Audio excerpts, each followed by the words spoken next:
Waalaikumsalam. Ini suara saya sudah bisa didengar ya Mbak Sri?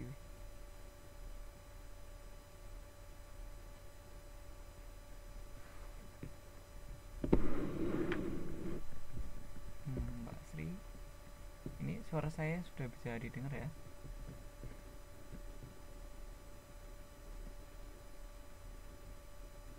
Dan ini teman-teman pada kemana ini?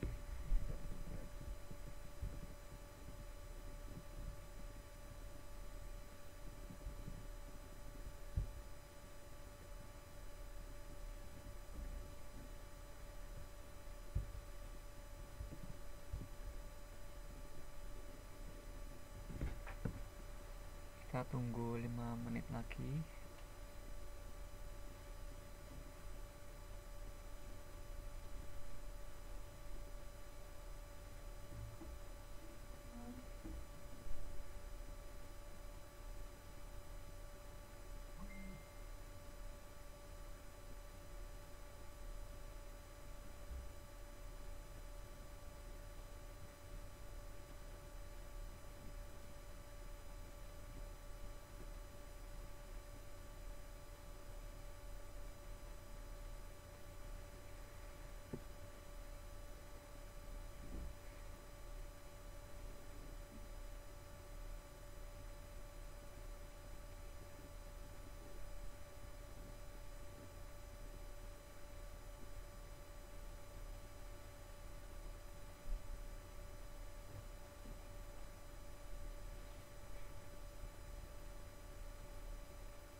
Baik, kita mulai aja dulu, nanti yang terlambat nanti bisa lihat YouTube-nya ya, karena kita mulainya sudah terlambat 30 menit karena saya masih ada kegiatan dulu. Jadi kita mulai saja dulu, dan sebenarnya saya berharap karena ini seharusnya pertemuan terakhir di semester ini gitu ya. Soalnya kan pertemuan untuk selanjutnya itu kan Sabtu besok itu dipakai untuk UAS ya, gitu ya. Seharusnya hari ini tuh rame, walaupun setelah itu nanti kita masih ada pertemuan untuk persiapan UNAS, tapi harusnya karena ini pertemuan yang terakhir di semester ini harusnya lebih banyak orangnya gitu ya. Oke, kita mulai dulu. Jadi kita masih melanjutkan materi kita minggu kemarin. Maksudnya pertemuan kita bukan minggu kemarin ya, minggu kemarin karena PKN itu setiap bulan itu cuma 2 kali setiap bulan itu hanya 2 kali dan hanya di minggu terakhir. Jadi kita pertemuan ini bulan kemarin gitu ya, pertemuan bulan kemarin itu kita membahas tentang globalisasi gitu ya, globalisasi bagian pertama dan bagian kedua, dan kita sekarang adalah bagian yang terakhir dari globalisasi. Nah, kita bahas dulu apa yang kemarin, pertemuan terakhir yang kemarin kita bahas. Pertemuan kemarin kita membahas tentang isu-isu internasional ya, yang sebagai dampak dari globalisasi. Karena globalisasi yang pada pertemuan pertama kita membahas tentang globalisasi itu kan di situ globalisasi itu lebih ke tidak ada batasan. Itu maksudnya tidak terbatas negara, tidak terbatas kebudayaan, semuanya dalam satu dunia ini itu dianggap itu menjadi satu gitu ya. Nah, itulah yang disebut dengan globalisasi. Nah, karena menganggap satu dunia ini menjadi satu kesatuan, di situ menimbulkan dampak-dampak dan isu-isu kepada masing-masing negara yang di situ adalah sebagai anggota dari kehidupan dunia, kehidupan internasional. Nah, di sini yang menjadi isu-isunya atau dampak-dampaknya yang pertama adalah demokrasi. Karena kenapa kok demokrasi? Kemarin kita bahas karena trennya atau sekarang negara-negara di dunia itu cenderung cenderung ingin berlomba-lomba menjadi negara demokrasi gitu ya. Jadi yang negara bukan negara demokrasi itu lebih cenderung mereka dikucilkan atau dianggap sebagai bukan masyarakat dunia gitu ya. Kayak yang kemarin kita contohkan itu di Korea Utara. Korea Utara itu kan tidak memakai demokrasi gitu ya. Jadinya apa namanya, dia seolah-olah tidak menjadi bagian dunia itu, hanya bukan menjadi itu tapi hanya dikucilkan itu ya, dikucilkan karena lazimnya atau kebanyakan negara-negara dunia itu cenderung ingin menjadi negara demokrasi, dan Indonesia adalah salah satu contoh negara yang paling terdepan itu ya, yang paling terdepan untuk mengembangkan budaya demokrasi. Lalu selanjutnya adalah HAM gitu ya, karena apa namanya, menganggap dunia ini semuanya itu jadi satu gitu. Nah, masalah HAM ini sangat sangat sangat krusial gitu ya. Di dunia ini sekarang HAM itu menjadi salah satu topik hangat, topik utamanya, karena mereka pengennya itu HAM itu diutamakan. Yang seperti kemarin kita dicontohkan itu, kok kenapa orang Islam memakai jilbab gitu ya untuk perempuannya. Nah, itu ada yang menganggap kalau memakai jilbab berarti kan dia menghalangi perempuan itu untuk mendapatkan haknya gitu ya, hak untuk mengekspresikan diri dan sebagainya.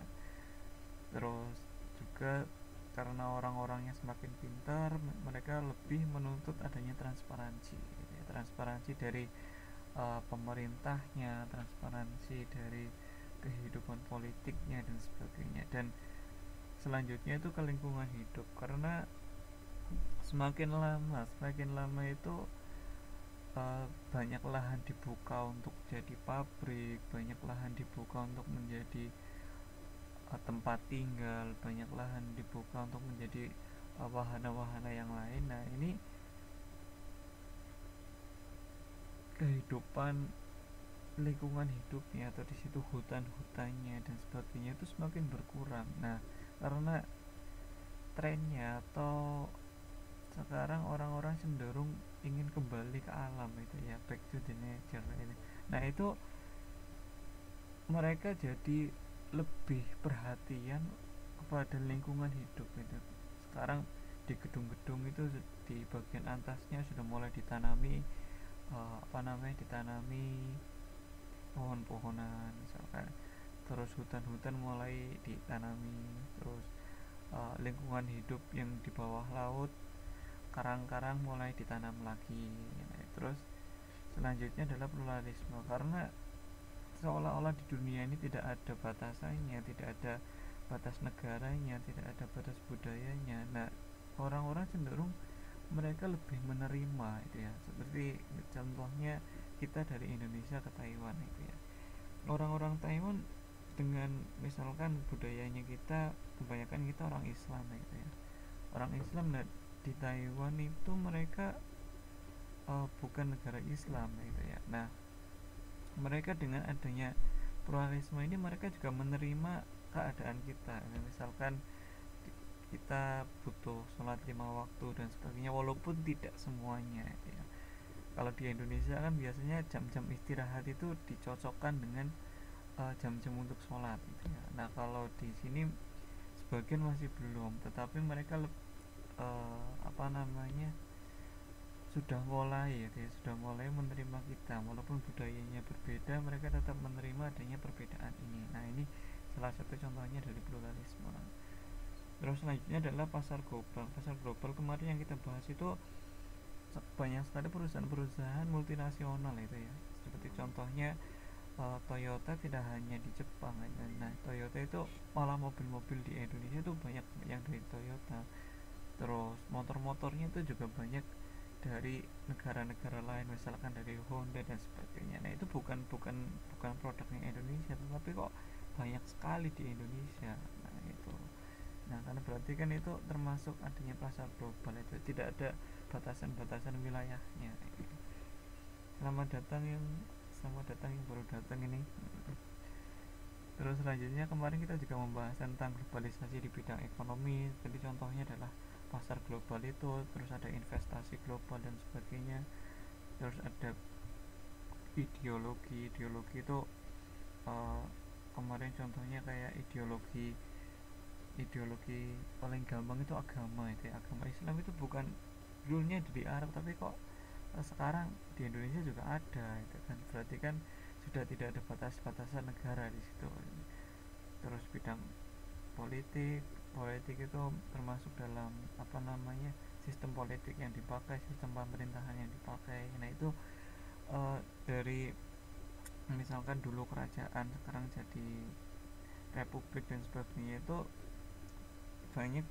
Kok kenapa Indonesia memakai republik kayak gitu ya? Nah, karena di dunia ini banyak yang memakai republik, terus sistem-sistem kerajaan sudah mulai banyak ditinggalkan. Nah, ini karena kita belajar dari ilmu-ilmu dari negara lain juga gitu ya, karena kita juga dulu karena dijajah itu juga pasti dipengaruhi oleh apa namanya, negara lain juga. Terus ada sosial budayanya juga, yang apa namanya, ketika di misalkan kemarin di Taiwan ada gempa, itu kan banyak bantuan-bantuan dari negara lain itu juga masuk ke Taiwan juga. Terus waktu di Indonesia juga ada bencana, juga banyak bantuan-bantuan dari negara lain juga masuk ke Indonesia. Terus bidang hankam kemarin lebih ke industrinya itu ya, lebih ke industri hankam itu kemarin. Misalkan di Indonesia itu PT DI itu ya, yang membuat pesawat. Terus ada PT Pindad yang dia tuh membuat senjata-senjata. Nah, itu senjata-senjata, pesawat-pesawat itu tidak semuanya berasal dari Indonesia gitu ya, kadang-kadang komponen-komponennya kan. Terus itu berasal dari luar negeri gitu ya, di Indonesia jadi hanya membuat komponen-komponen tertentu atau hanya merakitnya saja dan sebagainya. Terus ada teknologi dan komunikasi, kemarin contohnya misalkan internet gitu ya, internet yang bisa diakses kapanpun dimanapun. Nah, itu yang membuka misalkan uh, dari di Taiwan dan di Indonesia itu seakan-akan tidak ada batasannya itu ya. Nah, itu yang kemarin kita bahas. Terus yang sekarang kita lebih ke bagaimana sih sikap kita menghadapi globalisasi ini ya.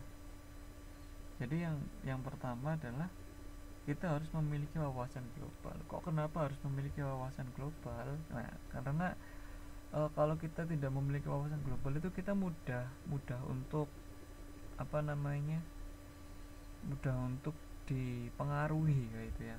Misalkan di negara-negara yang komunis gitu ya, negara komunis mereka kan lebih lebih mengutamakan kepentingan kelompok gitu ya. Jadi hak-hak pribadi itu lebih ditinggalkan. Nah, kalau misalkan kita tidak tahu kalau misalkan negara yang komunis itu seperti apa, ketika kita misalkan ada yang mengajak diskusi ya, mengajak diskusi, loh kalau negara yang komunis itu bagusnya itu tidak ada yang miskin misalkan. Nah, kalau misalkan kita tidak tahu komunis itu seperti apa, kita bisa terpengaruh kayak gitu ya, bisa terpengaruh.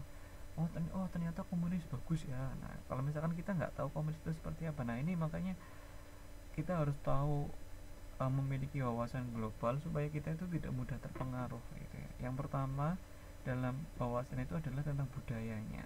Nah, di sini budaya itu lebih ke ketika kita berada di lingkungan menjadi masyarakat global. Nah, itu karena kita itu akan semakin mudah menerima informasi ya, informasi dari manapun semakin mudah kita terima. Nah di sini kita harus tahu itu ya, harus tahu budaya global itu seperti apa, jadinya kita lebih bisa mempertahankan kebudayaan kita sendiri gitu ya.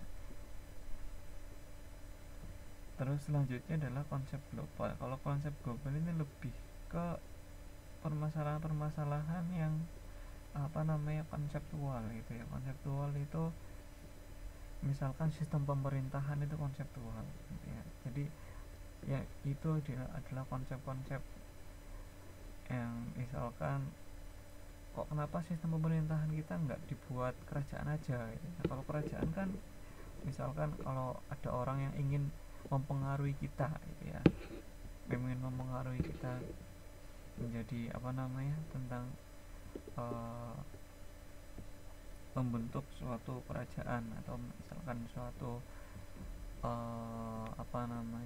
kolonial dan sebagainya. Nah itu kalau misalkan kita tidak tahu konsep-konsep seperti itu, kita jadi tertarik gitu ya, kadang-kadang tertarik karena mungkin mereka menyebarkannya itu yang baik-baik saja ya, tidak menonjolkan bagian yang jeleknya. Nah ketika kita akan mudah terpengaruh dengan hal-hal yang biasanya itu menjanjikan itu ya, oh ini kayaknya bagus, oh ini kayaknya bagus, tapi karena tidak beritahukan ke kita, tidak disampaikan sisi kejelekannya, atau misalkan ada keuntungannya berarti kan ada kerugiannya. Nah kerugiannya itu tidak disampaikan, jadinya kita tidak tahu. Nah itu. Terus selanjutnya adalah pendangkalan wawasan dan kehidupan demokrasi. Di sini maksudnya biasanya itu lebih ke media itu ya, lebih ke media itu karena semakin orang media-media itu semakin berlomba-lomba untuk menjadikan beritanya mereka itu mendapatkan pemirsa atau mendapatkan pendengar yang lebih banyak. Mereka biasanya itu membuat berita yang agak judulnya itu agak mencolok gitu ya. Nah di sini kadang-kadang kita itu ikut gitu ya, ikut dengan yang misalkan judulnya mencolok itu terus dengan opini-opini yang ada di situ kita jadi ikut. Nah jadinya kita tidak berpikir lebih kritis, tidak membuka informasi yang lainnya dan sebagainya. Ini kita terbawa dengan kehidupan yang instan gitu ya, maksudnya instan. Di situ oh kayaknya baru dibaca sekali, oh ini bagus nih, tidak dicek lagi dan sebagainya. Nah itu maksudnya pendangkalan wawasan di situ. Nah kita harus menghindari ini gitu ya. Terus selanjutnya adalah isu global. Jadi isu global itu, nah di sini kita juga harus tahu kayak seperti hak asasi manusia, terus isu-isu yang berkembang di masyarakat yang di situ adalah lintas negara, lintas kawasan dan sebagainya, itu kita juga harus tahu ya. Kayak misalkan ketika misalkan hukuman mati ya, hukuman mati itu kan masih menjadi pro dan kontra di masyarakat kita ya. Terus atau yang kemarin kita contohkan adalah hukuman kebiri ya. Hukuman kebiri di masyarakat kita juga masih menjadi pro dan kontra. Nah kita harus tahu itu supaya kita tidak mudah dipengaruhi oleh orang lain ya. Terus politik global seperti apa yang tadi misalkan sistem pemerintahan dan sebagainya, kita juga harus tahu supaya kita intinya itu kita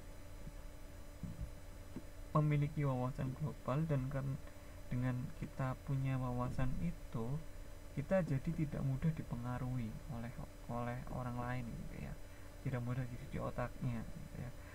Yang paling gampang itu yang kemarin itu panas di Indonesia itu kan organisasi-organisasi yang Gavatar itu ya. Gavatar itu kan kalau di beritanya, kalau kita telah ada di berita itu kan mereka seperti melakukan cuci otak gitu ya. Cuci otak maksudnya mereka menjelaskan ideologi mereka, kalau ideologi mereka itu yang paling bagus gitu ya. Jadinya menganggap ideologi-ideologi yang lain itu jelek gitu ya. Pemikiran-pemikiran yang lain itu jelek sampai mereka mau pindah ke Kalimantan, meninggalkan harta bendanya, meninggalkan apa-apanya dan sebagainya. Mereka ke pindah ke Kalimantan, dan di situ ajarannya yang katanya itu menggabungkan antara Islam, Kristen dan sebagainya. Nah, di situ kan kalau misalkan kita tidak punya wawasan yang luas, kita akan mudah terpengaruh gitu ya. Selamat datang yang baru hadir, ini Mbak Mbak Mbak Ayu ya. Oke, selanjutnya adalah kita juga perlu memahami era globalisasi dan hubungan interdependensi ekonomi. Interdependensi itu maksudnya saling ketergantungan gitu ya, saling ketergantungan.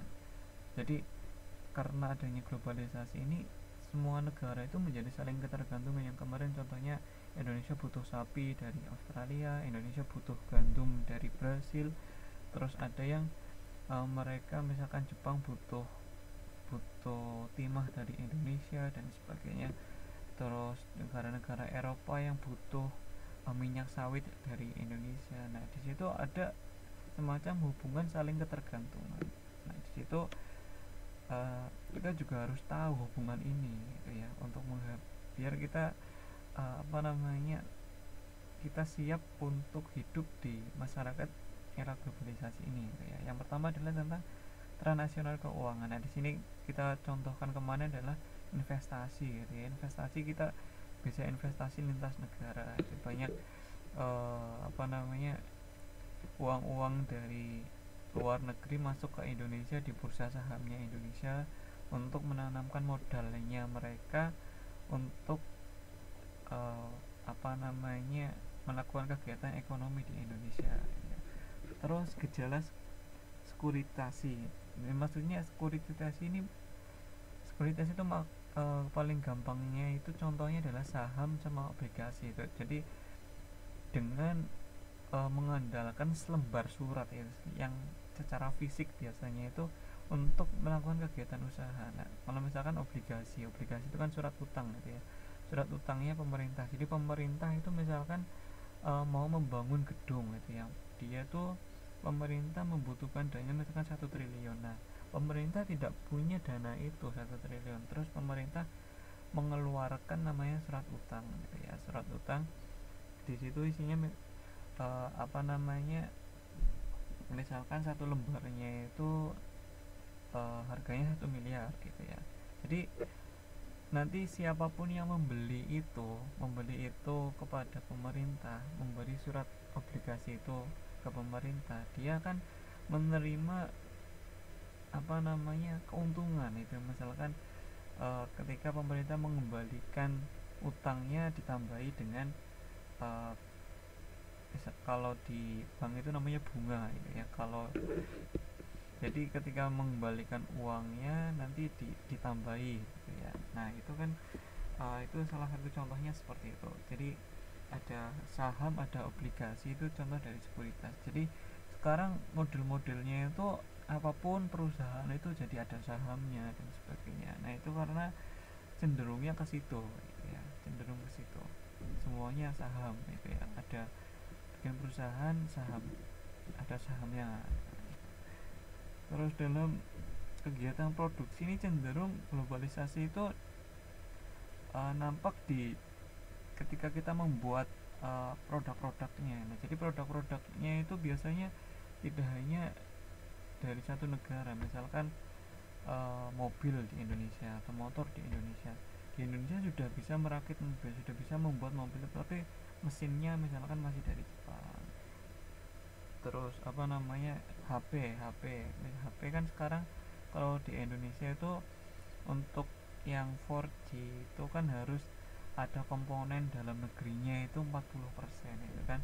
Nah, misalkan ketika ada HP masuk ke Indonesia itu misalkan layarnya dari Indonesia, terus bungkusnya dari perusahaan lain juga, terus orangnya juga mungkin bukan dari Indonesia juga. Nah, seperti itu. Jadi untuk produk-produknya itu banyak yang komponen-komponennya itu tidak hanya berasal dari satu negara.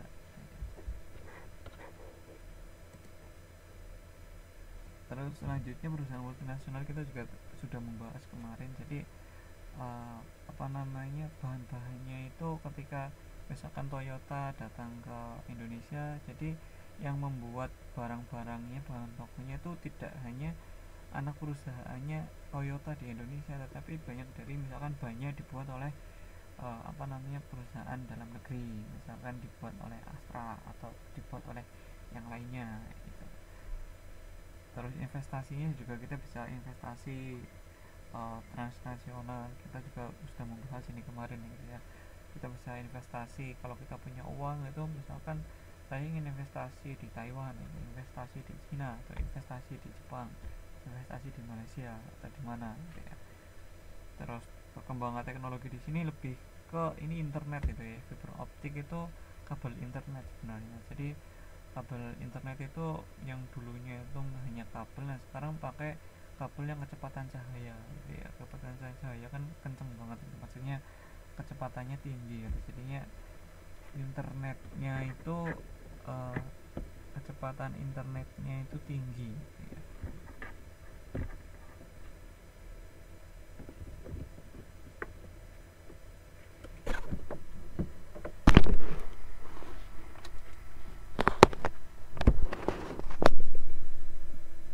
Ini tadi kayaknya punya saya putus ini, punya saya putus. Jadi apa namanya tadi, tapi ini udah normal lagi itu internetnya ya. Lanjutkan. Terus selanjutnya adalah memahami perkembangan dunia sangat cepat. Jadi kita juga harus sadar kalau perkembangan di dunia ini sangat cepat gitu ya. Untuk menjadi salah satu untuk siap jadi masyarakat di era globalisasi gitu ya, kita juga harus memahami kalau perkembangan di dunia itu sangat cepat. Nah, karena di sini sangat cepat, apa saja sih? Yang pertama itu perekonomian itu mendorong adanya mekanisme pasar yang apa namanya, di situ adalah pihak swasta yang lebih utama itu ya. Jadinya campur tangan pemerintah secara langsung itu berkurang. Kalau misalkan jadi biasanya kalau misalkan ada kegiatan ekspor dan impor, pemerintah itu hanya sebagai regulatornya saja, itu hanya sebagai pintunya, tapi pemerintah tidak ikut campur dalam produknya itu ya. Kayak misalkan apa namanya, produk dari Indonesia itu contohnya Indomie gitu ya. Indomie pemerintah tidak turut campur, misalkan Indomie nanti dibuat seperti ini ya, Indomie kemasannya dibuat seperti ini ya.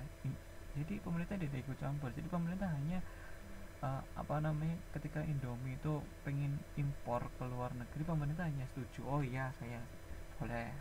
Jadi pemerintah hanya sebagai pintu masuk dan pintu keluar saja, dan campur tangannya itu lebih lebih lebih sedikit ya. Tidak seperti dulu misalkan di situ pemerintah sebagai, tidak hanya sebagai pintu keluar dan pintu masuk, dia juga sebagai pemain juga ya. Terus di sini ada juga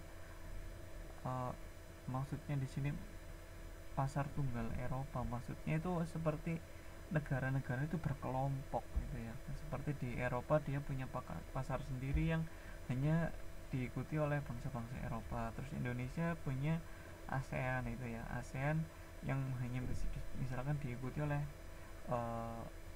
bangsa-bangsa ASEAN saja.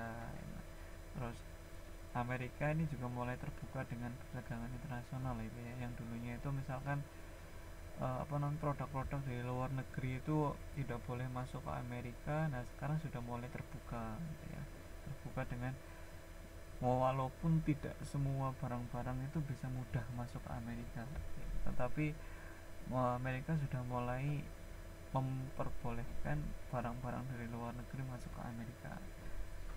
Terus contohnya lagi nih free trade ini, contohnya yang kayak Indonesia ini perdagangan bebas ASEAN itu ya, ASEAN dengan Jepang, dengan Cina, dengan yang lain-lainnya itu. Nah di sini jadinya barang-barang Cina itu banyak yang masuk ke Indonesia itu ya, soalnya ada pasar kerjasama, pasar bebas di situ. Terus nanti mungkin apa namanya, pasar bebasnya barang-barang dari Malaysia, dari Thailand juga banyak yang masuk ke Indonesia, dan juga barang-barang Indonesia juga banyak yang masuk ke mereka gitu. Soalnya di situ jadinya yang tadinya itu regulasi pemerintah itu ketat jadinya tidak terlalu ketat gitu ya. Misalkan kamu barang kamu tidak boleh masuk, misalkan ada dari, misalkan di Jepang juga banyak berbagai macam mie instan itu ya. Soalnya karena di Indonesia ada, misalkan sudah punya Indomie, sudah punya Sarimi, sudah punya Supermie, jadinya mie yang dari Jepang itu tidak boleh masuk ke Indonesia.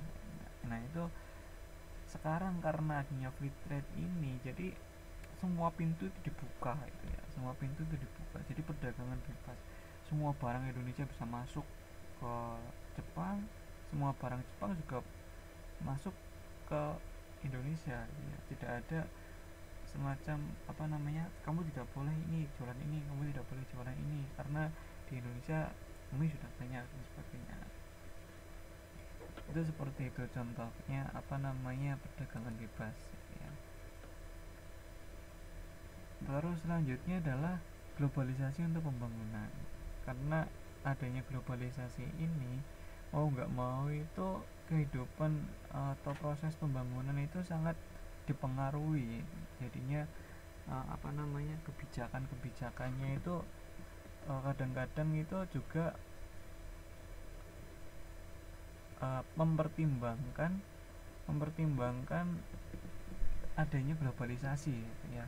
Contohnya misalkan pemerintah pengen apa namanya, pemerintah pengen orang-orangnya itu pintar-pintar gitu ya, orang-orang.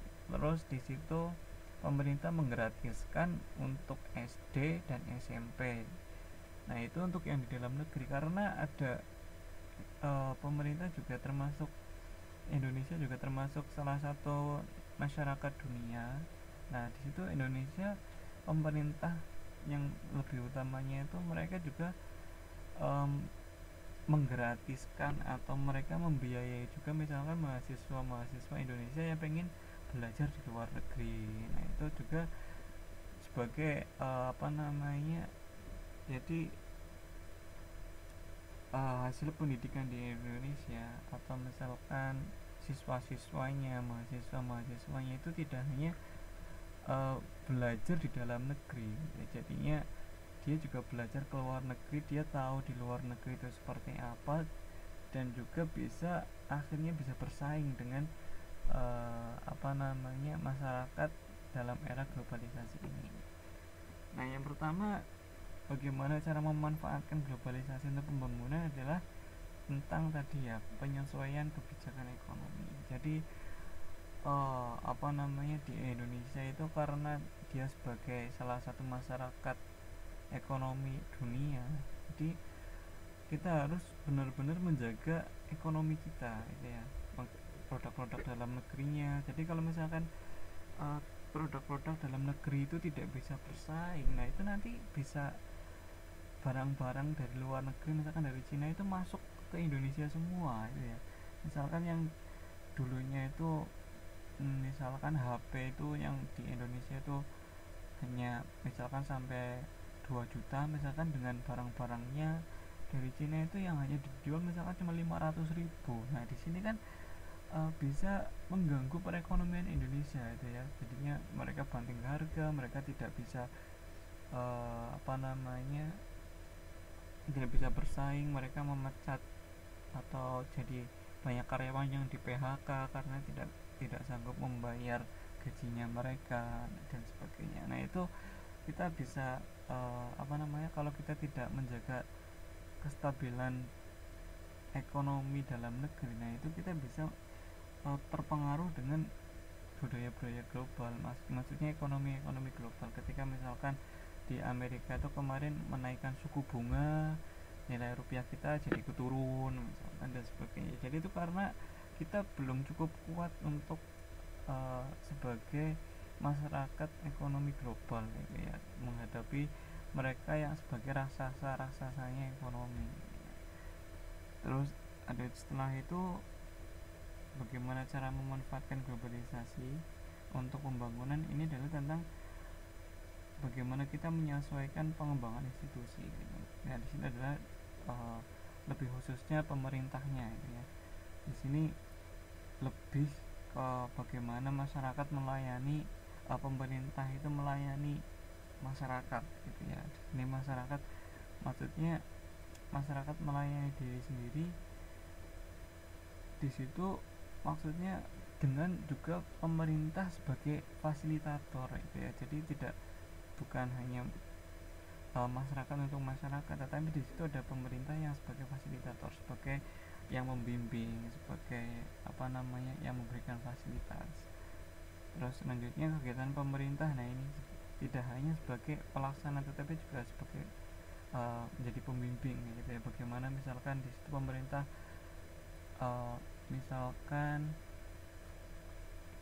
paling gampangnya itu misalkan pabrik gula itu ya. Pabrik gula ini yang paling mudah itu yang banyak di berita itu gula garam itu ya. Garam untuk industri, untuk misalkan di Indomie, untuk bumbu-bumbunya di Indomie itu yang ada garamnya. Nah itu kebanyakan masih impor dari luar negeri gitu ya. Padahal di Indonesia itu lautnya banyak dan produksi garam, kok kenapa kita harus beli garam dari luar negeri gitu. Padahal Indonesia itu lautnya luas dan sebagainya. Nah di situ pemerintah mulai karena di bidang industri itu awalnya karena mereka beralasan karena garam-garam dari Indonesia itu kurang steril, kurang murni. Kalau dibilangnya itu mereka bilangnya itu kurang murni. Kalau untuk industri itu kemurniannya harus misalkan 95%. Nah Indonesia baru bisa 93%. Nah saya tidak ingat ini angka pastinya berapa, tetapi diibaratkan seperti itu. Jadi mereka yang membutuhkan adalah kemurnian garamnya itu 95%, tapi petani-petaninya Indonesia atau yang garam-garam di Indonesia baru 93%. Nah di sini pemerintah tidak sebagai biar pemerintah turun tangan, pemerintah yang langsung menggarap itu. Jadi pemerintah di sini lebih ke bagaimana mengajari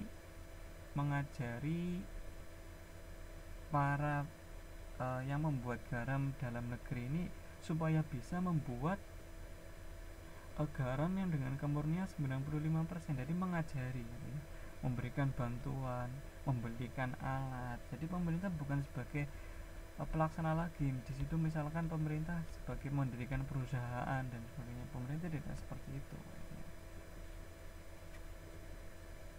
Terus selanjutnya pola kepemimpinan itu bukan sentralisasi lagi tapi desentralisasi. Nah itu bukan dari pemerintah pusat tetapi lebih ke pemerintah daerah. Waalaikumsalam yang baru hadir.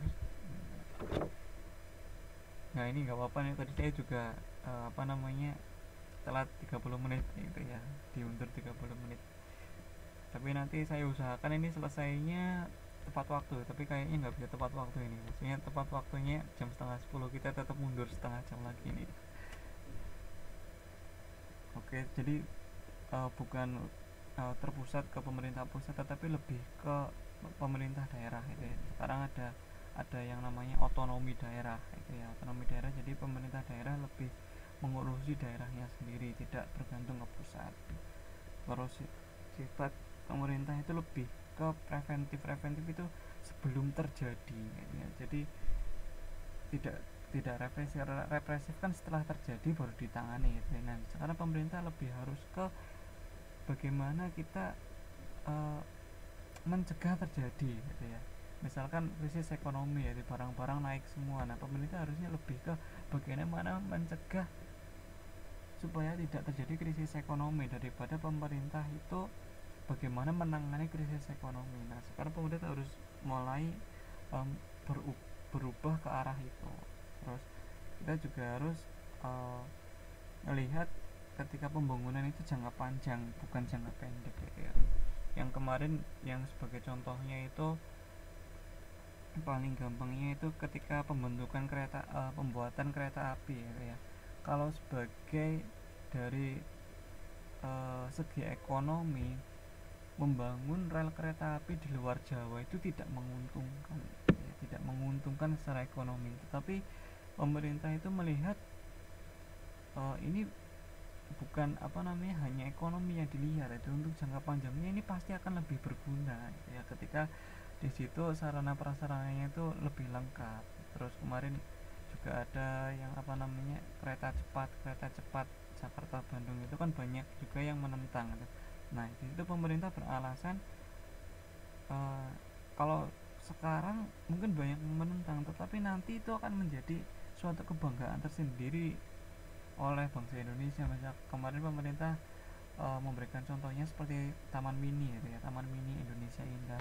Dulu waktu mau dibangun Taman Mini itu banyak yang menentang tuh, banyak yang menentang, kok kenapa bangun Taman Mini, membutuhkan dana yang luar biasa dan sebagainya. Nah tapi sekarang Taman Mini sebagai suatu kebanggaan tersendiri bagi Indonesia, gitu. Indonesia versi mini ada, gitu. Itu kemarin pemerintah berargumen atau beralasan seperti itu. Terus kita juga harus menyesuaikan etika kita, itu ya, ketika kita menjadi masyarakat dalam masyarakat globalisasi, kita harus perlu menyesuaikan etika kita, itu ya. Wah suaranya hilang. Nanti kalau yang suaranya hilang, YouTube-nya dilihat lagi nih. Harusnya internet saya ini kayaknya nggak bermasalah, gitu ya. Tadi memang sempat internetnya bermasalah, tadi agak putus itu. Tadi agak putus tapi sudah nyambung lagi, gitu ya.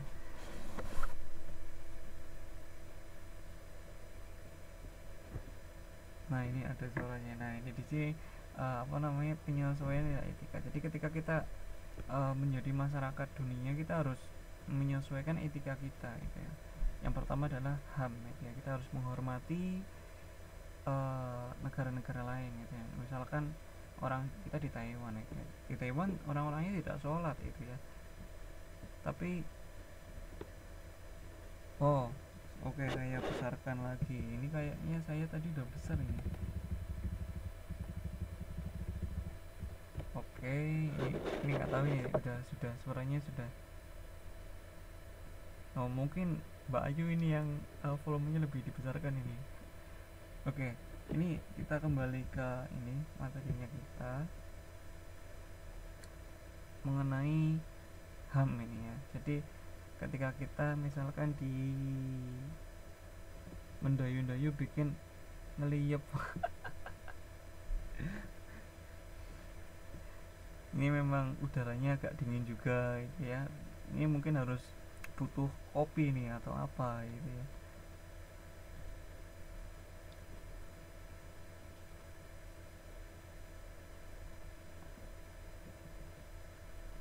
Mungkin ini Mbak Ayu butuh speaker ini.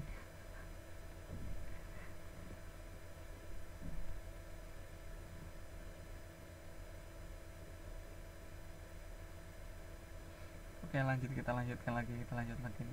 Jadi ketika kita siap menghadapi globalisasi, nah itu kita harus menghormati HAM, gitu ya. Ketika misalkan tadi contohnya di orang-orang Taiwan itu tidak sholat, gitu ya. Mereka misalkan pergi ke kuil itu. Nah jangan sampai kita misalkan mengejek mereka itu loh. Nah, masa kuil disembah-sembah, masa membakar sesuatu. Nah itu kita juga harus menghormati mereka, ya. Mereka juga ketika mereka sudah siap menghadapi masyarakat global, mereka juga menghormati kita, itu ya, menghormati kita. Oh kita sholat, apa ini tuh jungkir balik seperti itu, berdoa apa ini harus jungkir balik dan sebagainya. Mereka juga menghormati karena kalau mereka sudah siap untuk menghadapi kehidupan global. Terus di situ kita harus menumbuhkan kebebasan. Misalkan di situ orang mau ngakuin apa, ketika tidak melanggar hak-haknya kita ya nggak masalah, gitu ya. Kita harus menghormati mereka, gitu ya. Selanjutnya kita harus bersikap adil. Jadi adil itu karena di situ sudah ada hukumnya. Kalau Imlek ada majikan yang nyuruh ikut sembah loh itu beneran itu, saya malah nggak tahu gitu. Maksudnya disuruh ikut ke kuil juga gitu ya. Mungkin mungkin di situ mereka belum terlalu mengenal Islam itu seperti apa gitu ya. Suruh pegang dupa, nah ini karena apa namanya, saya juga pernah beberapa kali ketika mendengar mereka, teman saya mendengar sesama umat muslim itu kadang-kadang mengucapkan salam gitu ya, assalamualaikum gitu ya. mereka mereka tanya apakah assalamualaikum itu adalah salam kalian gitu kan. Maksudnya ketika memberi kalau di sini kan, kalau di Taiwan misalkan ketika pagi kan Houan gitu ya, ketika malam Wanan dan sebagainya, mereka menganggap assalamualaikum itu seperti itu. Nah di situ padahal di umat Islam misalkan ada yang berpendapat salam itu hanya untuk sesama orang Islam gitu ya, sesama orang Islam. Jadinya kalau yang bukan Islam jangan mengucapkan salam, ada yang seperti itu.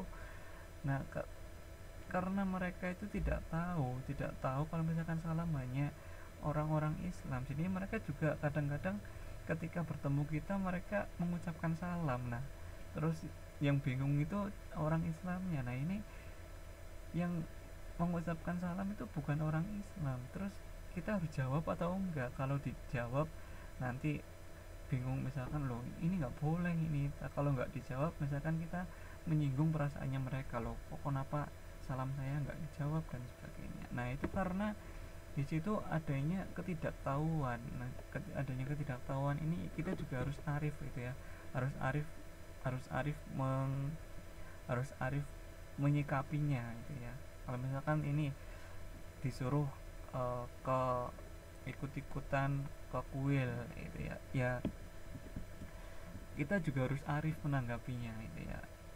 Kalau misalkan kalian bisa menjelaskan, oh mohon maaf kalau misalkan di Islam itu kami adalah orang Islam, tidak boleh seperti ini seperti itu, tetap. Nah kalian tapi juga harus melihat melihat kondisinya gitu ya, melihat kondisinya.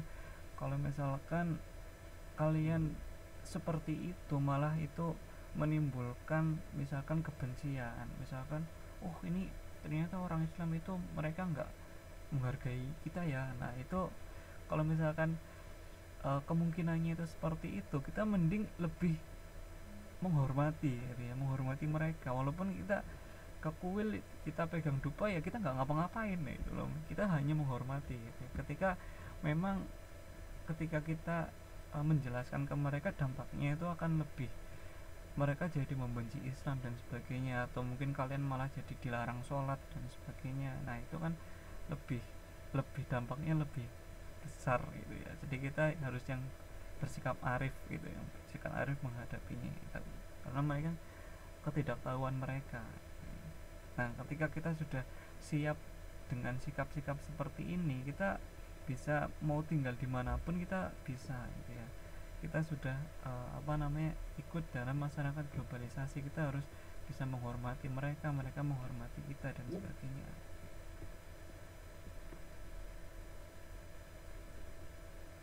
Ya sebagai contohnya ya, kalau misalkan barangkali temen buat saya dulu gitu udah dijelasin tapi maksa pegang dupa karena pas Imlek, ya itu mungkin karena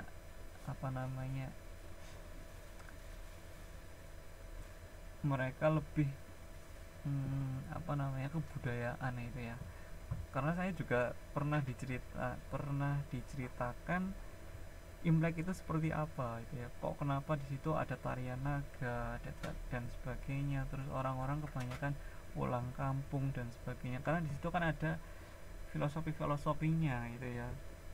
Nah di situ mungkin dia lebih lebih ingin semua yang ada di rumahnya itu menghormati itu ya. Kita harus arif lah gitu lah. Nah itu sangat banyak sekali masalahnya gitu ya.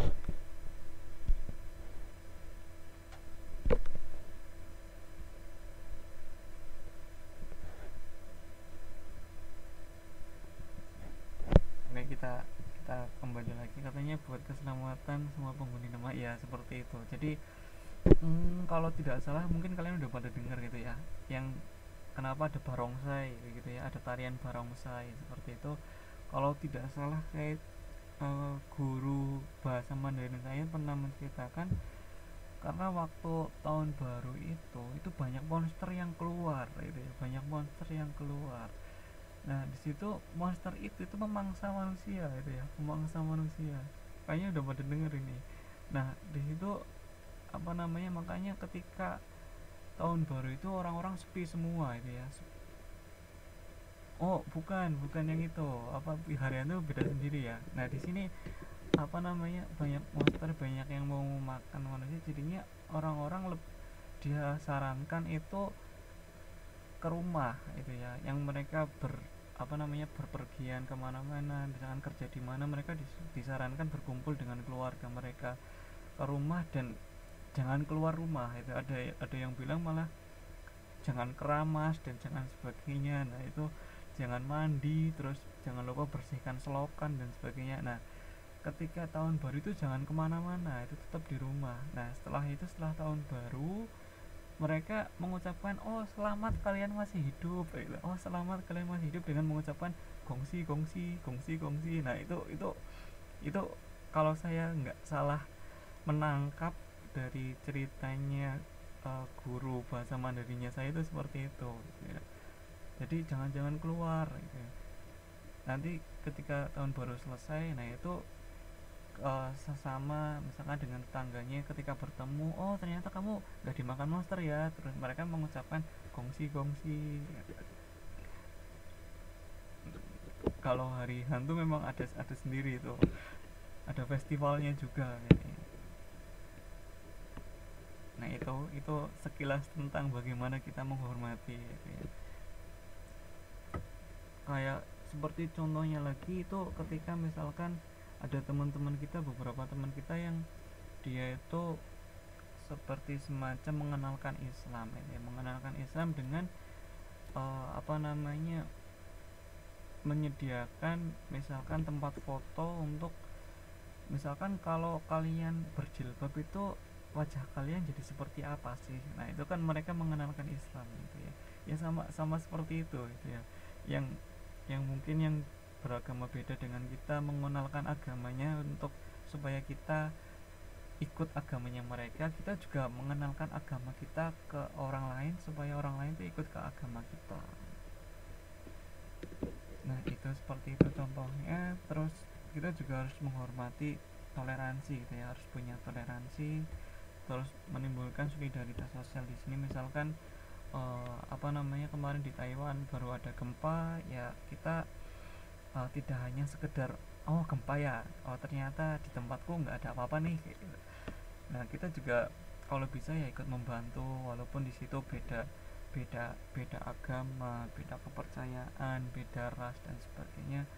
Kita apa namanya juga ya turut membantu. Nah, seperti itu. Jadi solidaritasnya itu jangan hanya oh kamu bukan orang Indonesia kok nggak mau lah membantu. Nah, itu jangan sampai seperti itu. Terus nah ini dampaknya globalisasi terhadap bangsa Indonesia itu seperti apa sih? Nah di sini yang lebih utama itu ke kebijakan gitu ya. Nah kebijakannya itu harus benar-benar jeli. Pemerintah itu harus benar-benar pandai bagaimana menentukan kebijakan yang di situ adalah berubahnya itu sangat cepat gitu ya. Karena misalkan dulu internet misalkan dulu hanya dipakai untuk email gitu ya, dikirim untuk mengirimkan surat, berganti surat dan sebagainya. Sekarang internet sudah dipakai untuk macam-macam gitu ya, dipakai untuk apa, chattingan, dipakai untuk apa namanya, YouTube, untuk YouTube streaming streaming video, dipakai untuk jualan. Nah sekarang kan jadinya apa namanya, perlu peraturan itu ya. Yang dulu itu misalkan tidak ada peraturannya, ketika kita jual beli lewat online itu harus seperti apa ataukah di situ tidak ada pajaknya. Terus apakah di situ apa namanya, penjualan itu harus bisa lewat transfer atau apa. Nah itu kan harus ada aturannya supaya penggunaan internet ini bisa saling menguntungkan itu ya, menguntungkan, yang beli itu juga tidak tertipu, yang jualan juga tidak dirugikan. Itu juga harus ada aturan-aturannya. Itu jadinya pemerintah juga harus jeli ketika misalkan ini tahun 10 tahun ke depan itu kayaknya sudah nggak ada uang kertas lagi nih. Nah itu berarti kan pemerintah harus menyiapkan sistemnya, kira-kira untuk mengganti uang kertas itu pakai apa sih, misalkan pakai ATM-nya biar aman itu seperti apa sih. Nah itu pemerintah juga harus harus harus bisa itu ya, harus bisa menghadapi itu. Terus yang kemarin contohnya kereta cepat itu, orang-orang tuh sekarang semakin, karena di Jakarta banyak mereka butuh bergerak cepat kemana-mana, bisnis kemana-mana, macet dan sebagainya. Nah pemerintah juga harus menyediakan di situ yang transportasi yang anti macet dan sebagainya. Nah itu pemerintah harus jeli ya, gitu ya. Terus pelaku ekonominya di sini juga, karena apa namanya, kita bersaing tidak hanya dengan bangsa Indonesia saja gitu ya, kita bersaing dengan bangsa-bangsa yang lainnya. Nah di sini kita harus apa namanya, bagaimana caranya kegiatan ekonomi kita itu tetap tetap bisa bertahan dan terus selalu meningkat gitu ya. Misalkan sekarang di Indonesia misalkan kan ada, kalau bensin ada Pertamina gitu ya, kalau di Taiwan kan bensin itu ada apa, CPC itu ya, CPC atau apa itu. Nah kalau di Indonesia juga bensin-bensin dari luar negeri itu juga sudah mulai ada itu ya, kayak semacam Total, semacam Shell. Dan kalau di Win itu hanya ada di Jakarta itu ya, di daerah-daerah lain itu belum ada. Nah di sini Pertamina juga harus harus siap itu ya, misalkan bensin-bensinnya mereka lebih murah, itu biar bensin-bensin dari Pertamina itu tetap laku, itu gimana caranya. Nah itu harus harus bisa ya. Terus pemerintah juga harus apa namanya, lebih ke fasilitator yang tadi kita bahas ya. Jadi pemerintah jangan lagi sebagai pelaku gitu ya. Pemerintah hanya sebagai fasilitator, hanya menyediakan apa namanya, kebijakan. Terus dunia usaha itu juga harus lebih apa namanya, bisa melihat peluang gitu ya. Yang dulu ini yang kayak misalkan Facebook itu dulu cuma dipakai untuk pamer-pamer foto gitu ya, pamer-pamer apa namanya, status. Sekarang Facebook sudah dipakai untuk jualan. Nah itu kita harus pinter-pinter melihat peluang gitu ya di situ. Nah terus ini pengaruhnya terhadap Indonesia. Nah ini terutama di bidang politik. Di bidang politik itu contoh dampaknya yaitu ketika nilai-nilai politik dari Barat itu secara langsung dan tidak langsung itu mempengaruhi cara demonstrasinya kita gitu. Demonstrasi kita kadang-kadang itu semakin kayak sebebas-bebasnya ya. Seperti di negara-negara sosialis kan mereka itu sebebas-bebasnya itu. Nah di situ ketika mereka berdemo itu mereka seolah-olah tidak ada aturan, yang penting bagaimana kita mengeluarkan pendapat kita, malah sampai bakar ban, sampai memblokir jalan dan sebagainya. Nah itu salah satu dampaknya itu ya. Terus di situ apa namanya, politik yang bermusyawarah itu semakin berkurang. Nah sekarang kan banyak yang membentuk kelompok-kelompok, ada koalisi-koalisi yang sekarang sudah bubar itu ya. Dulu ada KIH dan KMP. Nah sekarang KMP sudah bubar, KIH juga sudah apa namanya, yang dulunya KIH sekarang sudah jadi partai-partai pendukung pemerintah. Sekarang banyak yang mendukung pemerintah dan sebagainya. Nah itu mereka dulunya itu tidak apa namanya, karena di globalisasi ini mereka cenderung mengelompok gitu, nyari teman sendiri-sendiri dan memperjuangkan kepentingannya mereka, tidak memperjuangkan kepentingan bersama.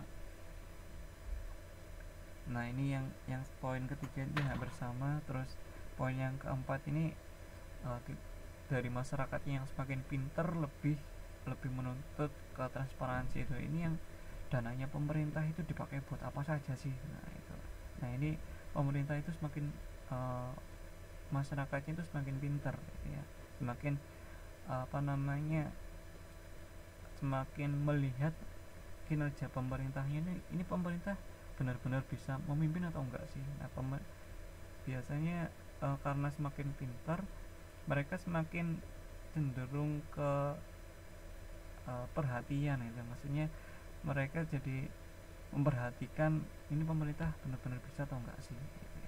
Terus semakin banyak LSM, semakin banyak organisasi-organisasi yang di situ misalkan mereka LSM di bidang HAM, LSM di bidang hukum, LSM di bidang misalkan pertanian dan sebagainya, banyak muncul LSM gitu ya. Karena ini uh, dampak dari globalisasi gitu ya. Terus di bidang ekonomi ini yang paling paling apa ya paling paling kelihatan itu mereka yang modalnya paling banyak. Nah, itu akan menyingkirkan mereka yang modalnya cuma sedikit gitu ya. Jadi kalau misalkan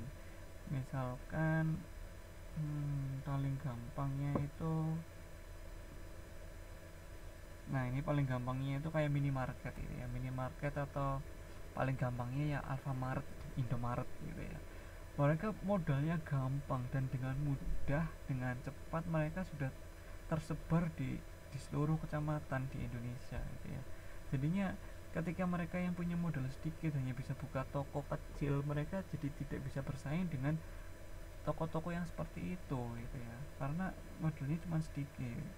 Mereka yang toko-toko seperti itu mereka lebih lengkap, lebih murah, lebih nyaman, ada AC-nya, mereka buka 24 jam dan sebagainya.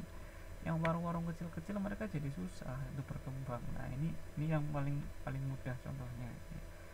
Terus pemerintah ini hanya sebagai regulasi ya. Jadi hanya sebagai pengatur saja. Jadi kegiatan ekonominya sudah biarkan masyarakat yang berjalan gitu ya. Misalkan di masyarakat itu sekarang banyak, misalkan paling gampangnya HP ya. HP itu zaman dulu itu cuma ada Nokia ya, mungkin waktu itu pemerintah bisa menetapkan harganya, ini Nokia harus harganya segini. Nah, sekarang karena semakin banyaknya merek-merek, ada Nokia, ada Samsung, terus ada Sony, ada apa lagi. Nah, itu karena banyaknya pilihan di masyarakat, jadinya harga sudah terbentuk sendiri gitu ya. Ini kalau misalkan yang HP-nya misalkan kameranya bagus, harganya segini. Nah, itu sudah terbentuk sendiri tanpa adanya aturan dari pemerintah, misalkan harga maksimalnya untuk HP yang ada kameranya segini. Nah, itu pemerintah sudah tidak seperti itu lagi gitu ya.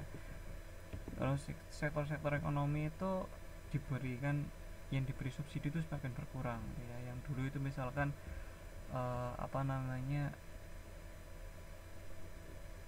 yang diberi subsidi misalkan bensin, nah itu ya, bensin disubsidi. Nah, sekarang bensin sudah mulai subsidinya dihilangkan. Nah, ini sama seperti itu. Jadi pemerintah semakin campur tangannya itu semakin kecil gitu ya. Terus di sini persaingan produksi dan harga itu semakin meningkat gitu ya. Dan ketika di situ banyak produk, misalkan ada Indomaret, ada Alfamaret. Nah, karena masyarakat juga jadi punya pilihan, ini mau beli di Indomaret atau mau beli di Alfamaret atau mau beli di supermarket yang lainnya, atau mau beli di pasar. Nah, itu jadi persaingan harga itu semakin kuat gitu ya. Terus di sosial budayanya ini banyak kebudayaan itu yang bisa masuk melalui internet. Terus makin memudahnya apresiasi terhadap budaya lokal. Nah, ini malah orang-orang sekarang lebih bisa joget Korea daripada nari, misalkan nari Jaipong gitu ya, nari kuda-kudaan itu apa namanya ya. Nah, ini saya juga jadi lupa ini. jaipong gitu ya, jaipong. Jadi malah orang-orang jadi lebih suka joget Korea gitu ya. Terus joget dangdut juga mereka jadi lebih lebih suka joget Korea daripada joget dangdut misalkan ya. Ini karena apresiasi terhadap budaya lokalnya itu berkurang gitu ya. Nah, terus semakin lunturnya semangat gotong royong. Nah, di situ ketika ada misalkan gotong royong di desa itu biasanya ketika membangun rumah, mereka kalau zaman dulu itu membangun rumah, ketika ada yang membangun rumah itu saling membantu ya. Kalau sekarang membangun rumah kita tinggal uh, tinggal apa namanya sewa pemborong gitu ya, sewa pemborong. Ini saya minta buatkan rumah selama misalkan 3 bulan, tiba-tiba 3 bulan sudah jadi gitu ya. Sudah tidak ada yang dulu itu saling membantu, yang keluar di masyarakatnya saling membantu, sekarang sudah mulai berkurang gitu ya. Terus makin memudahi nilai-nilai keagamaan. Nah itu kalau dulunya itu masyarakat misalkan lebih ke ketika kecil, masih kecil, ketika maghrib itu ngaji ya gitu ya. Nah sekarang sudah mulai apa namanya sukses itu bukan karena kita berdoa gitu ya, sukses itu karena usaha kita. Nah itu mereka lebih lebih mengutamakan usaha-usahanya mereka daripada misalkan apa namanya berdoa. Nah itu ada sebagian masyarakat yang seperti itu. Terus untuk masalah hukum, pertahanan keamanan di sini menguatnya hukum dan demokrasi gitu ya. Jadi hak-hak asasi manusia itu semakin diperhatikan. Terus juga regulasi hukum itu untuk apa namanya mereka lebih memihak ke rakyat itu ya. Semakin lama semakin seperti itu. Yang dulu misalkan salah tangkap itu cuma dikasih ganti rugi 1 juta, nah sekarang sudah diganti menjadi 100 juta misalkan. Nah ini sudah mulai apa namanya, karena masyarakatnya itu pinter-pinter gitu ya, pinter-pinter. Jadi ketika kebijakan pemerintah itu misalkan tidak pro rakyat, rakyat itu langsung bicara itu ya, loh ini kok kenapa kebijakannya seperti ini. Nah itu membuat pemerintah itu jadi semakin memberikan apa yang rakyat inginkan. Terus makin menguatnya tuntutan terhadap tugas-tugas aparatur negara ini ya, lebih profesional, lebih transparan. Nah ini kita menuntut KPK itu lebih banyak menangkap para koruptor gitu ya. Terus Densus 88 itu biar supaya mereka lebih banyak menangkap teroris supaya tidak ada teror lagi di Indonesia. Nah itu keinginan rakyat itu lebih besar ke mereka, menuntut mereka bekerja lebih banyak ini, menuntut polisi supaya misalkan tidak ada kejahatan. Nah kita menuntut mereka lebih banyak. Terus juga apa namanya, ketika seperti itu mereka lebih banyak misalkan apa namanya, karena sudah ada polisi lah ya biar polisi sajalah yang urus. Nah itu mereka lebih seperti itu, maksudnya di sini menguatkan supremasi sipil lah itu ya. Kalau misalkan keamanan negara, sudahlah ada tentara kok, ngapain kita ikut-ikutan. Nah, itu padahal di situ sebenarnya untuk menjaga kedaulatan bangsa Indonesia itu bukan hanya tugasnya tentara dan tugasnya polisi gitu ya.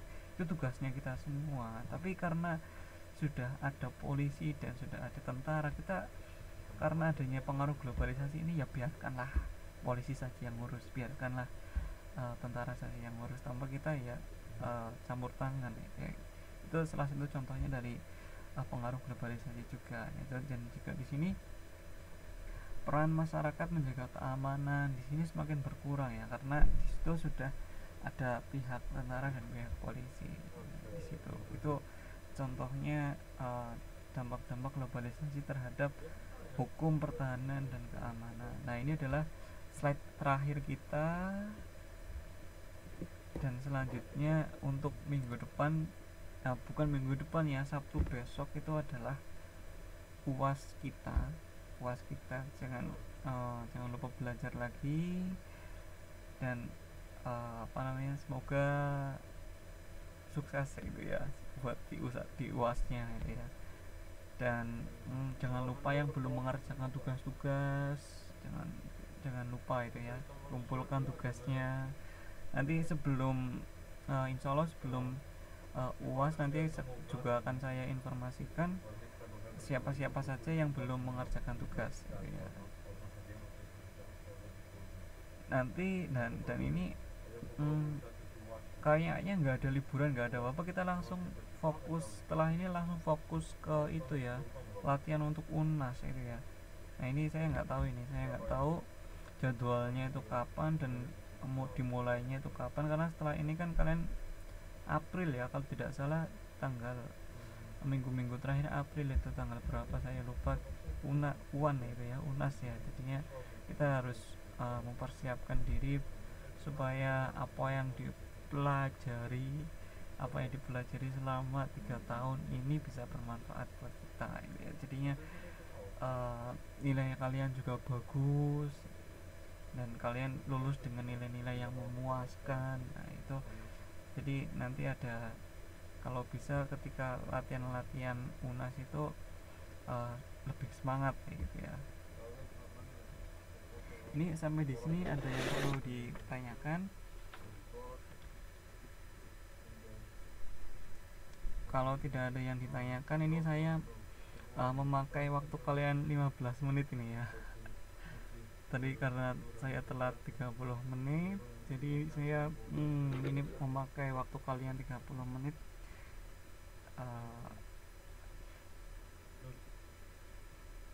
Kalau tidak ada yang ditanyakan, kita akhiri pertemuan kita. Semoga apa yang kita pelajari tadi hari ini dan selanjutnya yang sebelum-sebelumnya bisa bermanfaat buat kita semua. Dan berdoa dipersilahkan.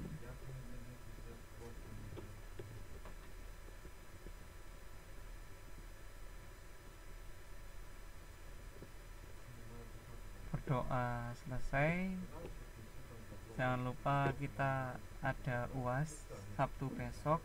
Terima kasih yang sudah datang dan terima kasih atas waktunya. Selamat malam. Wassalamualaikum warahmatullahi wabarakatuh.